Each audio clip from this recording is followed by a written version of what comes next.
good in the web? This is your boy Q, aka that dude the geek, and first and foremost, this video should have came out a long time ago for me talking about Nintendo Switch games, because I'm always talking about Switch stuff and Nintendo stuff, but what games that's in my library and that I'm currently playing. The number one reason that I haven't been streaming any Switch games or Nintendo-based games is mainly because, well, Wii U and the Wii didn't have the camera like PlayStation, but also because of the fact that I don't have a powerful PC right now where I'm allowed to just go ahead and stream stuff without it destroying the stream. But by no further ado, let's jump right into the Nintendo Switch. And what I'm playing, I'm not sure because the lighting, if you can see, but I've been currently playing, I just got it not too long ago, that Am Setsuna. And I have been wanting to get Am Setsuna a lot sooner than I did, but for one, I wanted a physical copy of the game, and two, I was playing Zelda, and I dropped 140 hours or so or more into Zelda and didn't have time to play that, Mass Effect, and Persona 5. And if you've been following any of my videos or what I've been talking about, Persona 5 literally has taken over my life for the last month or so when it comes to my role-playing consumption with video games. But I decided to start Am Setsuna last night, and so far, I'm really liking it. What really intrigued me by Am Setsuna in the first place is it has that old school Chrono Trigger type feel with the ATB, which is the Active Time battle system, where it's a bar on the bottom, and then you're able to, when your turn gets hit, ding, then you can go ahead and attack.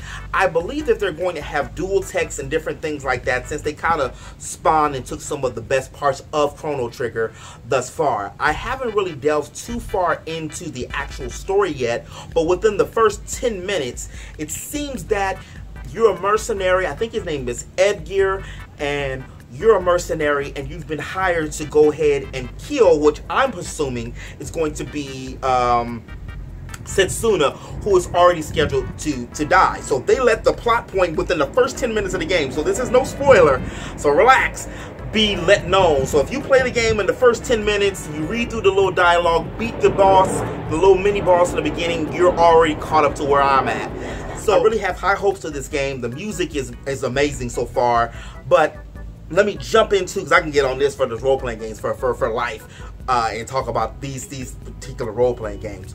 But I already alluded to another game that I had in my library, which is, let's see, the libraries here, which is that Zelda Breath of the Wild. And I will have to say that Breath of the Wild might be my favorite Zelda game.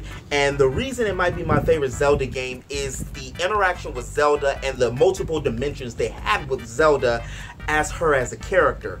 Because normally we get this prestigious Zelda where, you know, just regal Zelda who's really in the castle and doesn't really do anything, or we get her other alter ego, which is Sheik.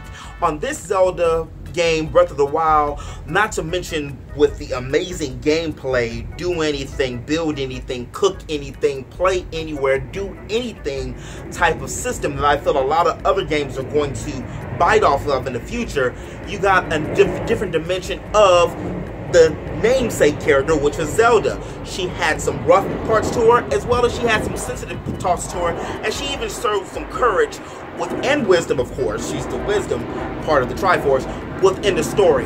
This game I maxed about, well, I put about 140, 150 hours into, and I did not get the perfect ending, so I will go back and play that. But the reason why I had to stop is Mass Effect, Persona, and then I still wanted to play Am Setsuna. So it was a lot of games that was on my list at that time. Another game that I have to talk about that I just picked up not too long ago is ARMS. ARMS is a great fighting game if you want to get some friends together and decide that, hey, I can play with my Pro Controller, you can play with the Joy-Cons, let's jump on. That's one thing I do love about the Switch, by the way, as well, is that even though the Joy-Cons are really small and I have man hands, it is the fact that you have the option to play with multiple players right then and right there out of the box. And one such game, as I just mentioned, was ARMS, which ARMS kind of reminds me of a Nintendo first-party version of Rare's if you guys remember, why can't I remember this on the tip of my tongue? Killer Instincts, because it has those kind of colorful characters, yet it can be taken really seriously when it comes to the gameplay, unless you get online and you play with a whole bunch of people who are just throwing and throwing and throwing and throwing, which I have been known to throw, depending on if I get in a pinch situation. But the game is actually a really good game, especially to play when it comes to having you with friends and other people. That's the claim to fame with ARMS, as well as the next game that's on my list or in my archives is Mario Kart 8 Deluxe. Now, Mario Kart 8 for the Wii U was probably my second favorite Mario Kart after Mario Kart 64, but it was limited because of the fact that, well, nobody really had a Wii U. The Wii U, what, total sales or total units sold was, what, 13 million? The Switch is hoping to surpass that by this year, the first official year, so that should tell you something. I really love the one for the Wii U, but again, nobody was on it, so I didn't get a chance to experience all the full DLC. However, Deluxe comes with all the full DLC, and there's more people online. I meet friends through YouTube, or I meet friends through Twitter, or I just have friends who already have the Switch and want to play. I even really, which I'm getting my ass kicked on it, I really enjoyed the 200cc and just the camaraderie, and it really playing against people online in ranked matches or just in random matches, or even watching other people play the game, because it's actually really fun. I went to, what was it, the doctor office about a month ago or so, and it was a little kid that seen me wait. I was in the lobby waiting, and he had never tried the Switch, so I let him play the Switch, and then we took the Joy-Cons off, and both of us sat there for about a good 30 minutes, and we played Mario Kart, and was getting ready to play ARMS, but then I left, but getting ready to play that. And you know, that's one of the big perks to the Switch, is because it has these multiplayer games that are almost like instant two-player games out of the box with different people or different games. What's also on my list is Disgaea 5. Now again, I haven't played a Disgaea game since, ooh, Lord. I hadn't played a Disgaea game since Disgaea 2 from back in the day. And I really enjoyed Disgaea games, and that was on PS2. I really enjoyed Disgaea games, and I'm all for supporting Nintendo Switch and for supporting role-playing games in general, which the more we buy games for the Switch, the more games that'll come, especially third-party games, that'll come for the Nintendo Switch. Now, Disgaea has this whole anime and chibi feel, which I always like, but don't let that be a fool you, because Disgaea is also a very tactical based game, where I like to always tell people Disgaea is like chess meets anime, and then on a video game format. I love the gameplay so far with Disgaea, but I have only been able to play just a little bit because I've been doing other things. Well, I will be getting back to it. One thing that I did like was all of the DLC was already included with it.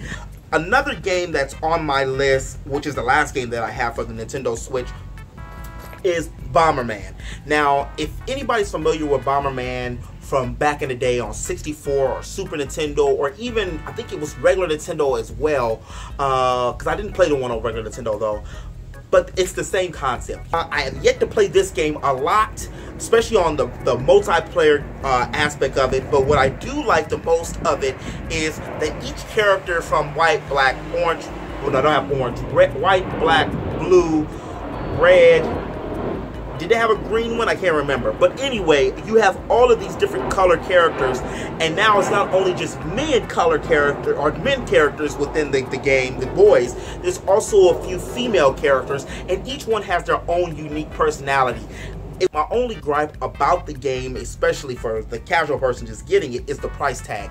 It's still $49.99. I feel that if Nintendo decides to drop the game to about $29.99, maybe $19.99, then a lot more people will get it and realize, hey, this is not a bad game on the single player, but when I have friends, it's actually even better to play with multi people in the games. I've also been thinking about, I got a little store credit, so I'm also thinking at GameStop, so I'm also thinking about picking up Cave Story, which I've always been interested in Cave Story, from PC adaptations to the DS adaptations, and I always wanted, quote, to be on a Smash Brothers game, because, you know, my name's first initial starts with Q and Quote, and he just look cool.